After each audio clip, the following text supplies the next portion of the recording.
చెప్పులు కుట్టే వాళ్ళ దగ్గరికి వెళ్ళి బాలు ఫోన్ చూసి బాలు ఫోన్ని గుర్తుపట్టిన మీనా, ఈ ఫోన్ ఎవరు పాడేశారు ఇక్కడ, మీకు ఎలా దొరికింది అని అడిగిన మీనాకి విద్య పాడేసిందని చెప్పిన చెప్పులు కుట్టే వాళ్ళు. నిజం తెలుసుకుని విద్య దగ్గరికి వెళ్లి విద్యని అడిగిన మీనా. షాక్ లో మీనా, బాధపడుతున్న రోహిణి. అసలు ఇదంతా ఎలా జరగబోతుందో తెలుసుకోవాలనుకుంటే ఇప్పుడే మా ఛానల్ తప్పకుండా సబ్స్క్రైబ్ చేసుకుని మా వీడియోను లైక్ చేయండి. పక్కనే ఉన్న గంట సింబల్ మీద క్లిక్ చేసి నోటిఫికేషన్స్ ఆల్లో పెట్టుకోండి. అప్పుడే మేము చేసే వీడియోలు మీకు రోజు వస్తుంటాయి. ఇక ఏవండి, నిజంగానే రోహిణిని అత్తయ్య గారు క్షమించారంటారా అని మీనా అడుగుతుంటే, ఏమో మా అమ్మ ఎందుకు క్షమించిందో ఏంటో, మా అమ్మ ముఖంలో మాత్రం క్షమిస్తున్నాను అన్నట్టు ఫేస్లో ఏమాత్రం కనిపించట్లేదు, ఫుల్ కోపం మాత్రమే కనిపిస్తుంది. నాకు తెలిసి మరి ఏదో బలవంతమైన కారణం మీద ఒప్పుకుని ఉంటుంది. డాన్స్ క్లాస్కి వెళ్ళి వచ్చాక వెంటనే క్షమించేసిందంటే అక్కడ మా అత్తగాని ఏమైనా చెప్పిందో ఏంటో అనిక బాలు అంటుంటే, అవునండి నేను అదే అనుకుంటున్నాను. రోహిణి పొద్దున్న ఎక్కడికో వెళ్ళిపోయింది కదా, నాకు తెలిసి కామాక్షి పిన్ని వారింటికి వెళ్ళుంటుంది. అక్కడ వెళ్ళాక ఇలా తెలిసి ఉంటుంది, ఆవిడ తెలిసాక ఇక ఇలా ఒప్పించి ఉంటారు అని చెప్పేసి ఇక మీనా చెప్పడంతో పాదలమ్మ తక్కువదేం కాదు, ఖచ్చితంగా ఇలా చేస్తుంది. అయినా ఎందుకని కామాక్షి పిన్ని వాళ్ళ ఇంటికి వెళ్ళి ఇలా చేసింది, చాలా దారుణం చేసింది అమ్మ. అందుకే కావాలని ఆవిడ మాటలు విని ఎలాగోలా క్షమించేసినట్టుంది. సర్లే, ఈసారికి క్షమించింది. నెక్స్ట్ టైం మాత్రం ఇలాంటి పని చేస్తే మా అమ్మ చేతుల్లో ఇంకా పారరం పని అయిపోయినట్టే అని బాలు అంటుంటే, అవునండి సరే మర్చిపోయాను, విద్య కాల్ చేసింది, విద్యకి పువ్వులు ఇవ్వాలంట, అలా వెళ్ళి ఇచ్చేస్తానండి అది. ఇక మీనా అయితే బయలుదేరి, ఇదేంటిది క్యారేజ్ బాక్స్ పట్టుకెళ్తున్నావు, ఎవరికి, మా నాన్నకి వాళ్ళు డ్యూటీ లేదు కదా అని బాలు అడిగేసరికి, మావయ్య గారికి కాదండి, ఇది మనం ఆ రోజు యాక్సిడెంట్ చేయబోయారు కదా మనల్ని, అప్పుడు బైక్ పక్కకు పడేసి పడిపోయాం కదా, వాళ్ళకి తీసుకెళ్తున్నాను అని మీనా చెప్పేసరికి, అవునా సరే అయితే తీసుకువెళ్ళు అని బాలు అంటాడు. ఇక మీనా అయితే బైక్లో పెట్టేసుకుని ఆ క్యారేజ్ బాక్స్ ఇక వాళ్ళ దగ్గరికి అయితే వెళ్ళడంతో, అమ్మ మీనా ఇలా వచ్చావేంటమ్మా, ఏం లేదండి మీరు భోంచేసారా లేదా అని కూర బిర్యానీ వండని వాళ్ళ మీకోసం తీసుకొచ్చాను అని మీనా అయితే ఇక బిర్యానీ అయితే వాళ్ళకి పెడుతూ ఉంటుంది. ఇక అక్కడే బాలు ఫోన్ చూసి, ఇదేంటిది, ఈ ఫోన్ ఎక్కడదండి మీకు, ఈ ఫోనా అమ్మ, మొన్న ఎవరో ఒక అమ్మాయి చెప్పు ఊడిపోయిందని చెప్పులు కుట్టించుకుంది, ఆటో ఎక్కుతూ ఫోన్ పడేసుకుని వెళ్ళిపోయింది, ఆ అమ్మాయి మళ్ళీ కనిపిస్తే ఆ అమ్మాయికి ఈ ఫోన్ ఇద్దామని మా దగ్గరే ఉంచాము, ఇదిగో చూడు నీకేమైనా తెలిస్తే వాళ్ళకి ఫోన్ చేయని చెప్పేసి ఇక ఫోన్ తీసుకుని ఇస్తుంది ఆ ముసలావిడ. ఇక ఆ ఫోన్ చూసి, ఇదేంటిది మా ఫోన్లా ఉంది అని ఇక side button power of button on చేస్తుంది.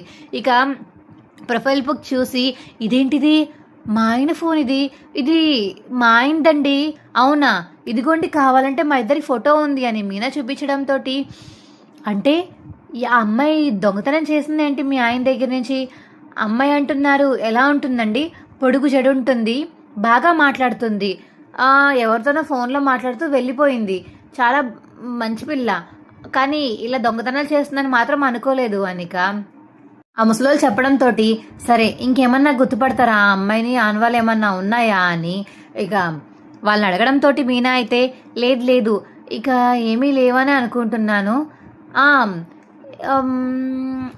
తను ఎక్కడో పార్లర్లో చేసినట్టుంది, పార్లర్ వాళ్ళతో ఫోన్ మాట్లాడుతూ అనిపించింది మొన్న అని ఇక ఆ ముసలావిడ చెప్పడంతో, పార్లరు పొడుగు జుట్ట అంటే రోహిణినా లేకపోతే విద్యనా, సరే అండి నేను ఆవిడ ఫోటో ఉంటే ఫోటో తీసుకొచ్చి చూపిస్తాను మీకు, దాన్ని బట్టి తెలిసిపోతుంది కదా, ఉండండి ఒకసారి అని చెప్పేసి ఇక విద్య వాళ్ళ ఇంటికి అయితే వెళ్తుంది మీనా. వెళ్ళిక పూలు అయితే ఆర్డర్ అక్కడ డెలివరీ ఇచ్చేసి, విద్య నువ్వు చాలా బాగున్నావు ఈ డ్రెస్లో, ఒక ఫోటో తీస్తాను విద్య, సిగ్గుపడకు విద్య, తీస్తాను అని ఇక బాలు ఫోన్ తీసుకుని కావాలని విద్య ఫోటోలు అయితే క్లిక్ చేసుకుని ఇక అక్కడ నుంచి బయలుదేరిపోయి ముసలి వాళ్ళ దగ్గరికి వెళ్ళిపోతుంది మీనా. తినేనా మీ దగ్గర ఫోన్, అదే చెప్పులు కుట్టించుకొని ఫోన్ పడేసి వెళ్ళిపోయింది అని ఇక మీనా అడగడంతో, అవునమ్మా తినే ఆ రోజు చెప్పులు కుట్టించుకుని ఆటో ఎక్కుతూ ఫోన్ పడేసుకుని వెళ్ళిపోయింది అని ఇక ముసలి వాళ్ళు చెప్పడంతో ఒక్కసారిగా షాక్ అయిపోతుంది మీనా. అంటే విద్య దొంగతనం చేసింది, ఎందుకు, సరేనండి చాలా థ్యాంక్స్, మీరు బిర్యానీ తినండి నేను మళ్ళీ వస్తాను అని ఇక విద్య దగ్గరికి అయితే వెళ్తుంది మీనా. ఏంటి మీనా పూలు ఆర్డర్ ఇచ్చి ఇప్పుడే వెళ్ళావు కదా, మళ్ళీ వచ్చావు, ఏమైంది అని ఇక విద్య అడిగేసరికి, ఏమైందని ఇప్పుడు అడుగుతున్నావా, ఈ ఫోన్ అసలు నీకు ఎక్కడ దొరికింది మా ఆయన ఫోన్ అని చెప్పేసి ఇక మీనా గట్టిగా అడిగేసరికి, ఈ ఫోన్ గురించి నాకు తెలీదు, అయినా నీకెవరు చెప్పారు ఈ ఫోన్ నా దగ్గర ఉందని, ఇది నాది కాదు కదా, అయినా నా దగ్గరికి ఎందుకు వచ్చావు నీకెవరు చెప్పారు అని విద్య అడుగుతుంది. అవునా? ఆ రోజు నువ్వు ఆటో ఎక్కుతూ ఎక్కుతూ ఫోన్ రోడ్ మీద పడేసుకుంటే నాకు తెలిసిన వాళ్ళు ఫోన్ తీసుకుని వాళ్ళ దగ్గర పెట్టుకున్నారంట నువ్వు వచ్చేదాకా ఇద్దామని వెయిట్ చేద్దామని. ఇవాళ వాళ్ళ దగ్గర దొరికింది నాకు ఈ ఫోన్. అబద్ధాలు ఆడకు విద్య. నిజం చెప్తావా నిజం చెప్పవా? లేకపోతే తీసుకువెళ్ళి పోలీస్ స్టేషన్లో కంప్లైంట్ ఇవ్వాల్సి వస్తుంది. నిజం చెప్తావా నిజం చెప్పవా అని చెప్పేసి ఇక మీనా అడిగేసరికి అయ్యయ్యో మీనా కంప్లైంట్ వంట ఏమి ఇవ్వకు, నాకు చాలా భయం. అది అది అంటే మీ తమ్ముడి వీడియో ఇందులో ఉందని రోహిణి చెప్పింది. అందుకనే ఆ రోహిణియే ఫోన్ తీసుకుని గుణాకి ఆ వీడియో పంపించింది. నేను ఫోన్ నా దగ్గర పెట్టుకున్నాను. కాలువలో పడేద్దామని వెళ్తుంటే ఆ రోజు చేయి జారిపోయి కింద పడిపోయింది అని ఇక విద్య ఉన్న నిజమంతా మొత్తం చెప్పేస్తుంది ఇక మీనాకి. ఆ నిజం తెలుసుకుని మీనాకి ఒక్కసారిగా షాక్ అయిపోయి అలా ఉండిపోతుంది. ఏంటి, నా తమ్ముడి వీడియో కోసం అని చెప్పేసి ఇలా చేశారా? అంటే మొన్న గుణగాడితో సంబంధం ఉంది, ఇలాగ డబ్బులు తీసుకుంటుంది తన దగ్గర అని శివగాడు చెప్పింది మొత్తం నిజమేనన్నమాట. గుణగాడితో చేతులు కలిపి మా తమ్ముడిని జైల్లో వేయించేద్దామని చూసింది కూడా తినేనా? అంటే గుణ ఇద్దరు ఫ్రెండ్స్ అయిపోయి మా మీద ప్రతీకారం తీర్చుకుందాం అనుకున్నారా అని ఇక మీనా అయితే రకరకాల క్వశ్చన్స్ అడుగుతుంది ఇక విద్యని. అవంతే నాకు తెలీదు, ఇలా జరిగింది మాత్రం నేను చెప్తున్నాను, నన్ను క్షమించి మీనా. తన నా ఫ్రెండ్ కాబట్టి అంతకుమించి ఇక నేనేం చేయలేను, తనని ఆపలేకపోయాను అని ఇక విద్య అంటుంటే ఒక ఫ్రెండ్గా తన మంచి కోరుకుని మంచి చెడు ఏదో చెప్పి చెడు చేయకుండా ఆపాలి విద్య. కానీ నువ్వు ఇలా చేస్తావని నేను కల్లో కూడా అనుకోలేదు. నువ్వు చాలా మంచి అమ్మాయి అనుకున్నాను, కానీ ఇంత మోసం చేస్తారా అని చెప్పేసి ఇక మీనా అడుగుతుంటే నన్ను క్షమించు మీనా, ఇది నా తప్పు కాదు, నేను కావాలని చేయలేదు మీనా, రోహిణి చేయమందనే చేశాను అని చెప్పేసి ఇక విద్య చెప్పడంతో చిచ్చి రోహిణి ఇలాంటి పనులు చేస్తుందని కళ్ళలో కూడా అనుకోలేదు.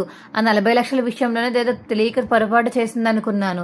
తర్వాత గుణ దగ్గర డబ్బులు తీసుకుని అప్పు తీసుకుంటుందని తెలిసాక కూడా పాపం తెలియక తీసుకుంది అనుకున్నాను. కానీ చేతులు కలిపి మా తమ్ముడిని జైల్లో వేద్దామని చూసిన ఆ రోహిణిని మాత్రం వదిలిపెట్టను, విడిచిపెట్టను అని కోపంగా రివర్స్లో బయలుదేరిపోతుంది. ఇక రోహిణి గురించి ఆలోచిస్తూ వెళ్ళిపోతుంది మీనా.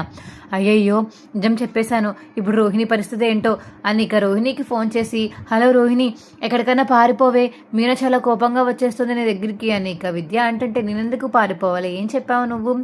రోహిణి అది కాదే, మొన్న ఫోన్ నేను వెళ్తుంటే ఆటో దగ్గర ఎక్కడో పడిపోయింది, ఆ ఫోన్ తీసుకోకుండా వచ్చేసాను నేను. అది ఎవరో తీసుకుని వాళ్ళ దగ్గర ఉంచుకున్నారంట, అది మీనాకి వాళ్ళు తెలుసంట. మీనా వాళ్ళ ఇంటికి వెళ్ళేటప్పటికి ఆ ఫోన్ చూడడంతో ఆ ఫోన్ ఎవరు పాడేశారో వాళ్ళ ఆనవాళ్ళు చెప్తే మీనా నా దగ్గరికి వచ్చి నేనేమన్నా డౌట్ పడి ఆ ఫోటో వాళ్ళకి చూపించి అడిగిందే, వాళ్ళు నిజం చెప్పేశారే. నా దగ్గరికి వచ్చి అడిగేటప్పటికి నేను కూడా నిజం చెప్పాల్సి వచ్చింది, తప్పలేదే. నిజం చెప్పాక చాలా కోప్పడింది, అసలు నేను వదిలిపెట్టనని, రోహిణి సంగతి అంత చూస్తాను అని చెప్పేసి ఇంటి దగ్గర నుంచి చాలా ఫాస్ట్గా బయలుదేరిపోయి చాలా కోపంగా బయలుదేరిందే. ఏమవుతుందో ఏంటని భయం వేస్తుంది, నువ్వు ఎటన్నా పారిపోవే అని చెప్పేసి ఇక విద్య అంటంటే నేను ఎక్కడికి పారిపోను, నాకు పారిపోవాల్సిన అవసరం ఏముంది, నేను ఎక్కడికి పారిపోవాల్సిన అవసరం కూడా లేదు. వస్తుంది కదా రానివ్వు, తన దగ్గర ఏం ప్రూఫ్ ఉందని చెప్తుంది అంటే చెప్పింది నేనే కదే. ఒకవేళ నన్ను చెప్పమంటే మళ్ళీ మీ ఇంటికి వచ్చి చెప్పాలి కదా, ఇప్పుడు నా పరిస్థితి ఏంటి? సరే అయితే నేను ఎలాగోలా కవర్ చేస్తాను, నేనే బయటికి వెళ్ళి మీనాతో మాట్లాడతాను, ఇంట్లోకి ఎవరికి తెలియకుండా చూసుకుంటాను అని ఇక రోహిణి అంటుంటే లేదు, మీనా వచ్చిన స్పీడ్ చూస్తుంటే నాకు అర్థమైపోతుంది, నేను చాలా గట్టిగా కొట్టి మాట్లాడుతుందని నాకు అర్థమవుతుంది, నువ్వు బాధపడతావు, ముందే చెప్తున్నాను, ముందే సారీ చెప్పే. ఆ గుణగాడు నేను ఏదైనా బ్లాక్మెయిల్ చేశాడని ఏదో ఒకటి చెప్పుకోవే అని విద్య చెప్పడంతో సరే నేను చూసుకుంటానులే అని ఇక రోహిణి ఫోన్ కట్ చేసి బయటికి అయితే వెళ్తుంది.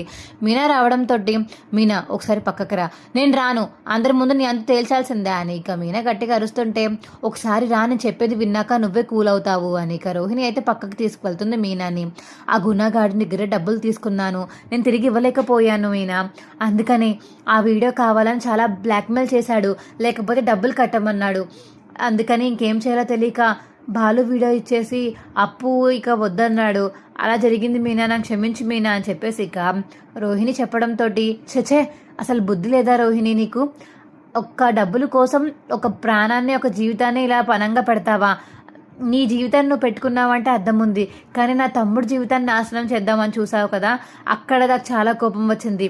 నా జోలికి ఎవరు వచ్చినా ఊరుకుంటాను, కానీ నా కుటుంబం జోలికి నా భర్త జోలికి వస్తే మాత్రం నేను చచ్చినా ఊరుకోను, అసలు ఇంట్లో చెప్పాల్సిందే నీ గురించి అని చెప్పేసి ఇక మీనా లోపలికి వెళ్ళబోతుంటే ప్లీజ్ మీనా వద్దు మీనా అని ఇక మీనానైతే బతంలాడుతుంది రోహిణి. మా వీడియో మీకు ఎలా అనిపించిందో కింద కామెంట్ సెక్షన్లో తెలియచేయండి. మా వీడియో కనుక నచ్చితే మా వీడియోని లైక్ చేసి తప్పకుండా మా ఛానల్ సబ్స్క్రైబ్ చేసుకుని పక్కనే ఉన్న గంట సింబల్ మీద క్లిక్ చేయండి. నోటిఫికేషన్స్ ఆల్లో పెట్టుకోండి, అప్పుడే మేము చేసే వీడియోలు మీకు రోజు వస్తుంటాయి. Bye friends.